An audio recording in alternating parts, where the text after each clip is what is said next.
I was recently talking to a very sweet lady who's doing a story on the differences between our church and our pursuit our fight to end abortion by equal protection as Christians with the gospel, all of that, and the pro-life establishment and how they're doing it. And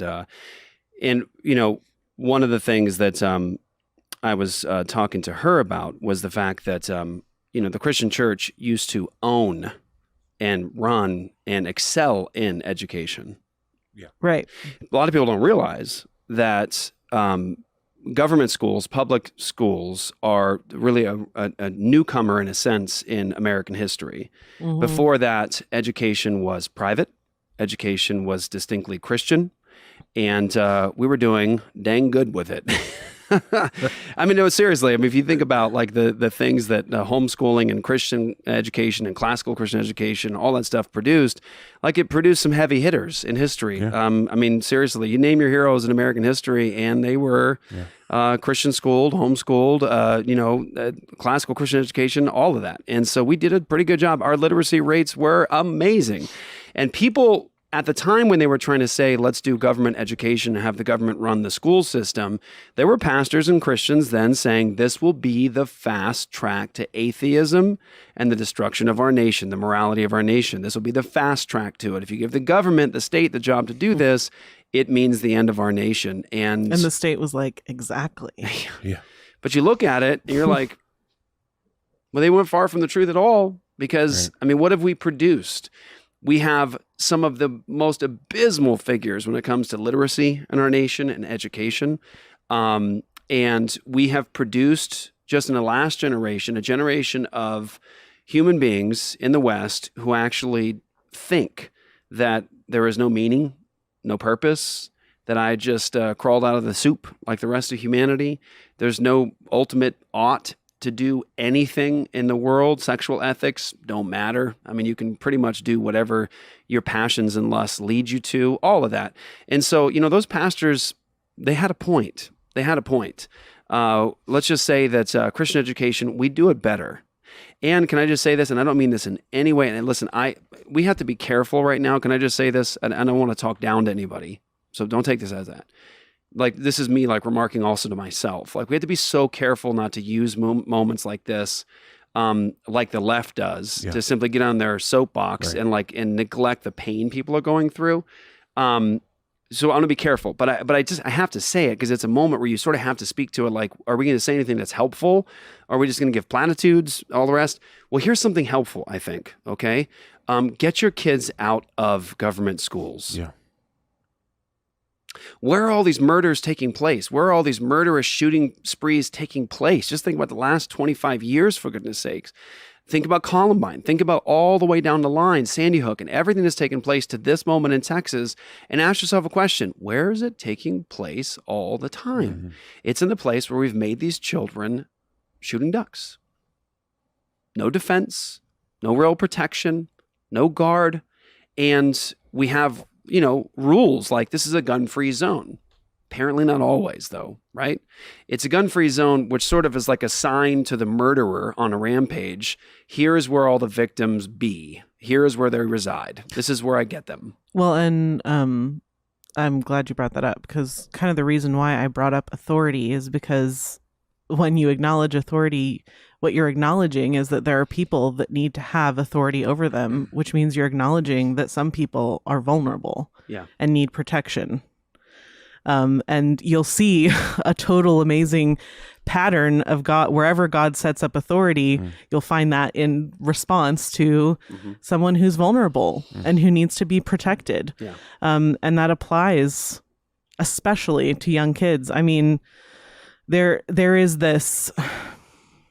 We're talking about having the ability to justify grief and have a coherent, logical reason behind it. But there's also a reason why anyone can look at this situation and gasp and cry.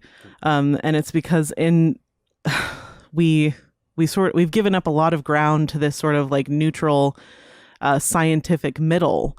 But the point is that God's design is obvious. Like, it's obvious. Mm-hmm. It's obvious in the situation of abortion. It's obvious in the situation of little children being killed. It's not just a denial of their imaging God.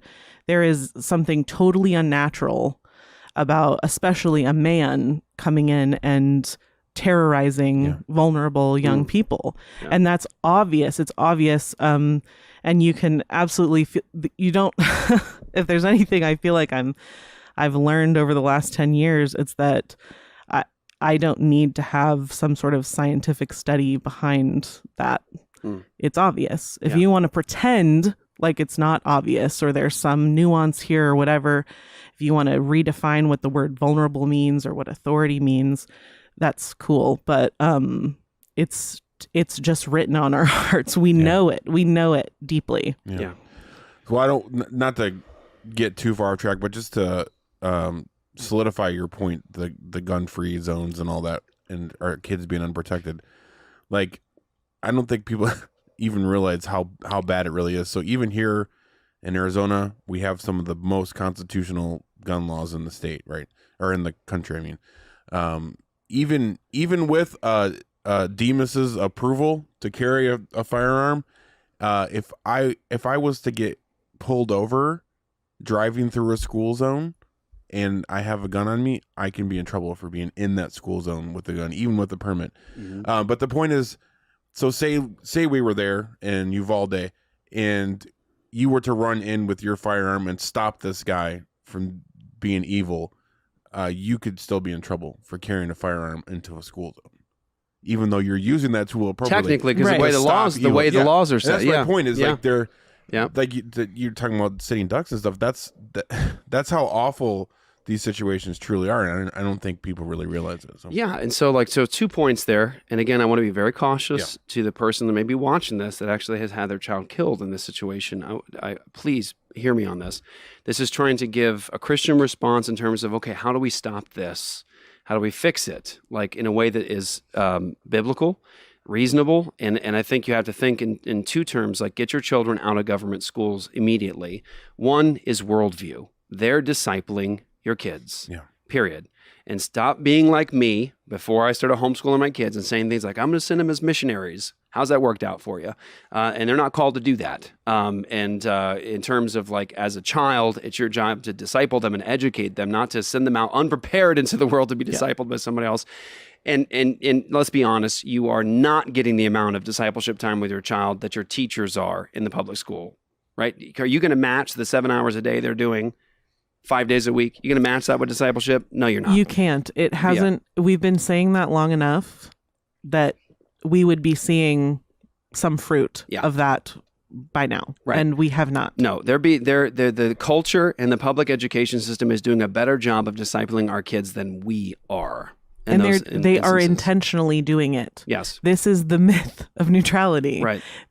We think that because it's out in the public square that it is obligated to be neutral. Mm-hmm. But the state is educating your child with their religion. Yes. It is a religious act. Yes, it's an antithetical worldview. Like, what is religion fundamentally? This is just, again, fundamentally. It is the propagation of an ultimate, right? Ultimate. And it's an ethical system, right? Like it's at least that. I mean, there's also stuff in here you can say, like a view of origins and all the rest. So yeah, when you go to a school like this, your child is getting a religious education. They're being told what is ultimate and how they ought to live their lives, right? So this is very religious, and we need to consider that. So the first thing I want to say in terms of like, how do you correct this for Christian families in the future? Number one, worldview issues. Get your child out of government schools immediately. Stop letting your child be discipled by the state. Take our kids away from the state and in an antithetical worldview to the Christian worldview and the gospel itself. The next thing is, if you want to correct this, I would say get your children out of the school. Why? Because clearly they can't protect them. Mm-hmm. Again, I'm saying that, trying to be so sensitive to the people who may see this and may be hurting in Texas right now. I don't mean this to indict you. I'm saying if we're going to heal from this and get out of this, fix the problem at the Right. root of it. They are not protected in government schools. Those are gun-free zones. If your child is at home with you, you have the ability yourself to protect them. We're armed to the teeth in my house, okay? And my whole family knows how to use the guns. And so my family is protected in my home. But also, if you pick a Christian school or a private Christian education school, you can actually entrust those people, ask questions. What are you doing to protect my kid? Mhm. Who do you have here to guard them? And do they have weapons? And show me how you make sure you keep this place secure all the time. And you know what? If you don't do it, I'm not going to pay you. Right? It's a business, and it's a business. And so businesses, to operate and to do well, they have to be competitive, right? And if they're going to get your dollars, you have to entrust them with your child. And if you don't trust them, you will not entrust them with your child. And so get your children out of government schools, because they've demonstrated over decades they cannot protect your children. One of the things that, and I'm just mentioning the name because I just saw it come up in response to Texas shooting. One thing that Ted Cruz had said when he was responding to Texas shooting, he was like, "Look," he said, "we've got to fix this." He said, "I tried to fix this years ago, like I think he said 10 years ago or something like that." He said, "I put a bill in that would have taken money we had available to go to public schools across the country that would have actually like put armed policemen in the schools, and rules in place and bulletproof windows and all that stuff." He said that they just filibustered it. They didn't want the actual protection. So think about that. Like maybe if they had done that. Now I don't agree with the government schools and that sort of a thing, but I do want these kids to survive. So until that all happens, until we get a proper view of education and better education in our country, I do want these kids protected. And so they're demonstrating to you, we don't value the lives of your children enough to actually say we must have them protected. Gun-free zones are not always gun-free zones. They're not, because when these murderers come in to do these rampages, they're the ones with the guns and everyone else is a victim. That's just where we're putting these kids. So get your kids out of government schools. Get them out as soon as you can.